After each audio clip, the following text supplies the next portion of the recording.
Storms, showers, rain to our area, and also we have seen multiple isolated tornadoes. Tornado warnings have been in effect all morning long. Debby has officially made landfall as a Category 1 hurricane along the Big Bend, Jenna, Florida, to be exact, just 20 miles south of where Hurricane Idalia previously made landfall last year, just in Keaton Beach, 20 miles south. This system now, Debby, has made landfall as a Category 1 hurricane. Now, the latest track from the National Hurricane Center shows it continuing to push inland to the north and northeast at 10 miles per hour as it loses its energy source, those warm waters, and is over those lands, features right here and just over the state. It's going to continue to weaken then into a tropical storm, heading towards the Georgia coast and then heading over towards the Atlantic once again. So the latest track shows us that we could see this system push out into the Atlantic, and then later on into the middle portion of the week, we could see this make a second landfall along the South Carolina coast. So we're going to watch this closely. Of course, that track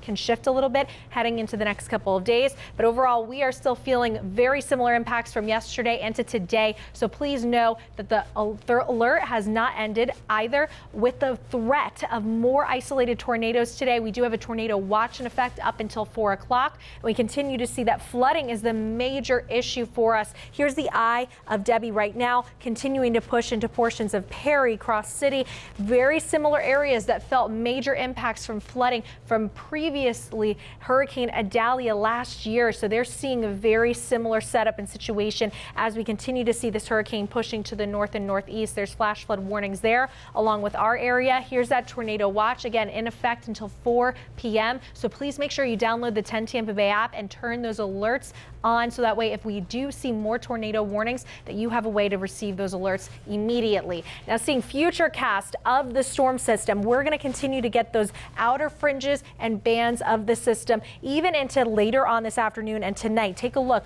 those outermost bands still reaching our area even until 9 o'clock tonight. However, conditions will then begin to improve into the overnight hours as the system continues to move away from us in terms of freshwater flooding, with the rain letting up a little bit. However, we do see coastal flooding is still an issue, and surge is still an issue for today into tonight. 5 to 7 foot surge along Crystal River. You can see for Citrus, Hernando, and even portions of Pasco County, 5 to 7. The rest of the Bay Area looking at storm surge between 3 to 5 feet. And we do see that right now our current storm surge over towards portions of John Pass at about 3 feet. Crystal River almost inching towards 4.5.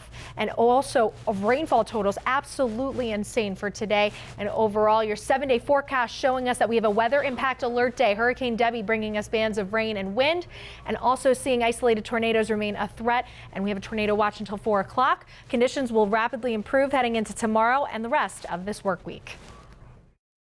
From 10 Tampa Bay, this is a weather impact alert.